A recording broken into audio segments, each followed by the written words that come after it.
Premiership Final has Exeter taking on Wasps. It's tomorrow morning my time. I think it's like a 6 o'clock kickoff over in the UK in the evening, which makes it a 6 a.m. one over here in New Zealand. Not too bad. Exeter, off the back of that European Champions Cup win, should be on a bit of a high. Is there a chance that they are somehow a bit off the boil for this one? Is this one not as important? I think they're going to want to do the double, to be honest. Wasps, on the other hand, on the back of that big semi-final win, having to deal with COVID cases among their playing staff. They've got some guys out due to that, so not ideal preparation. So two teams kind of coming into things just at a different moment, I guess. Looking at their records, the 15-7 and 14-8, so pretty strong records for both teams.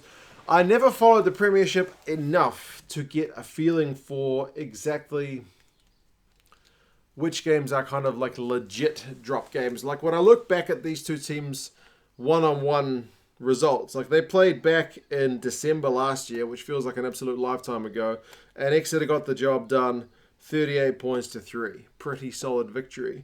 And then you look at the more recent game from October, Wasps smashed Exeter 46-5.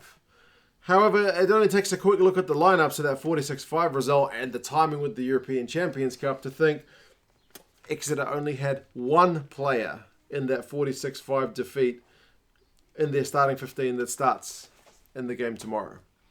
So I guess take that with a grain of salt. So I guess with, Six Nations games on at the same time, teams are more likely to drop games. That's just a thing that happens in the Premiership, which me as a Kiwi maybe not quite as familiar with, because generally over here, if the All Blacks are playing, Super Rugby is not on, so you don't have kind of depleted teams going at each other. It's just a wee bit different over there. But yeah, I'll go through the teams very briefly and talk about the predictions, who's picked to get the job done. You guys can let me know your thoughts as well.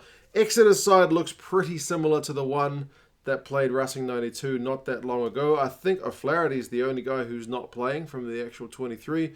Woodburn is in there on the left wing. Otherwise, everyone else was at least in the 23. A few guys have been rotated in from the bench, and some guys are now riding the pine who were starting in the game last time. So Hepburn, Cowan, Dickey, and Williams is a hell of a front row. And given the changes Wasps have had to make, I would imagine that is an area. I mean, Exeter's going to try and put pressure on there anyway, but that'll be an extra area for them to really turn the screws. Skinner and Hill are the second rowers, so Skinner swaps places with Gray. Gray drops to the bench. Skinner gets a start. I think Skinner was the only guy in that 46-5 defeat who actually got a start in that game. Ewers, Kirsten, and Sam Simmons are the back row. So Ewers is still at 6, Simmons is still at 8. Kirsten swaps places with Vermeulen, who started last time. Vermeulen is riding the pine this week. Maunda and Joe Simmons, he captains at 10. That reliable 9-10 combo from those two guys. Devoto and Slade are 12-13. So Devoto was the guy on the bench last time. He steps up to get a start. And Whitten drops to the bench. Woodburn, as I mentioned, comes in on the left wing. Hogg's still there at 15. And Jack Knoll is there on the right wing. You still got Hidalgo Klein. You still got Steenson. I don't even think Steenson got off the bench last time. So he still continues to be the backup in this case. For Wasps, there are a whole bunch of Toms in the team, to be honest. If you are named Tom, then you should probably be supporting Wasps, because you got Tom West at loosehead prop. He has come into the side. Tommy Taylor is the hooker. And Jeff Tumunga Allen moves up. He moves into the 23. West was on the bench last time. Tumunga Allen's come up from outside the 23 at tight head, because McIntyre and Brooks, I think, are two of the guys due to the COVID thing. I don't know if they caught COVID or if they've been close contacts with people with COVID, but due to the COVID restrictions, they've had to drop out of the 23, which is a massive disappointment. I didn't see the game against Bristol, but by all accounts, especially Brooks was absolutely putting the heat on Bristol's pack. So yeah, two new props. Launchbury and Rollins is a very good looking second row. And to be honest, Wasps was a weird one for me, because I've watched the Champions Cup of the most recent season, which Exeter were in, and were obviously top class because they won the whole damn thing. Wasps were not in the Champions Cup, and the last I remember seeing Wasps, like I watched them in the Champions Cup the iteration before, I remember they're getting a hiding over at Leinster and financial issues, overspending and whatnot. So it's an interesting one for me to see Wasps kind of back on the up after seemingly being on a bit of a low not that long ago. So it seems like they've bounced back pretty well. But any of you guys who know more about that will have to give me some indications on what's been going on. Jack Willis is there at number 6. He is, by all accounts, a bit of a turnover machine. So we'll see how he can go. Thomas Young is another Tom at number 7. And Tom Willis, another Tom, is there at number 8. He comes up from the bench from last week. So there's, I think, 3 changes to the forward pack that started last week. Robson and Jacob Umanga are 9 and 10, so that's same from last week. And to be fair, I think they said there were 11 players unavailable, but they've managed to keep the majority of the team. It's just kind of like, against Exeter, of all the positions would you not want to lose players, it's probably your props, and that's where they've had to go.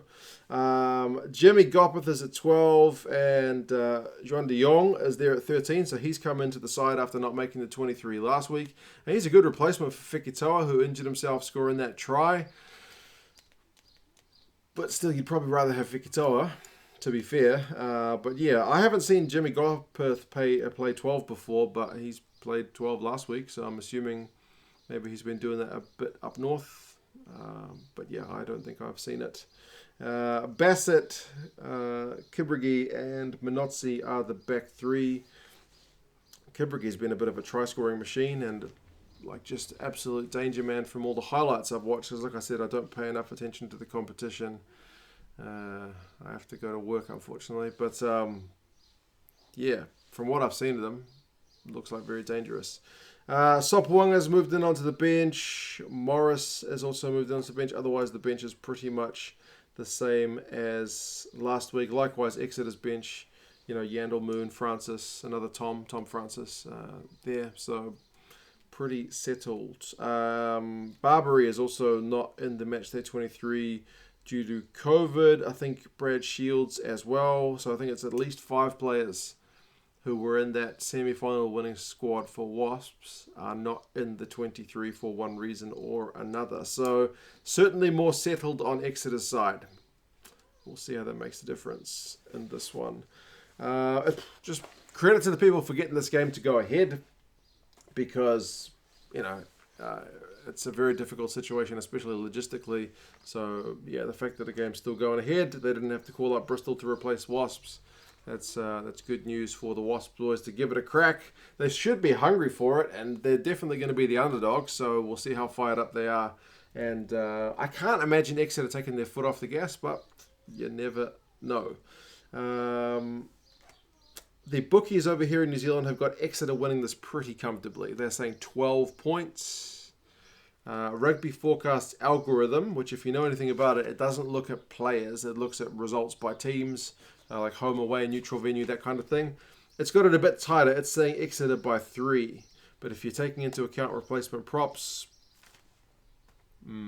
maybe that edges it more towards Exeter's way. But yeah, you never know, man. Never write off an underdog. It just seems written in the stars at the minute that Exeter is going to be the team to go and get it done.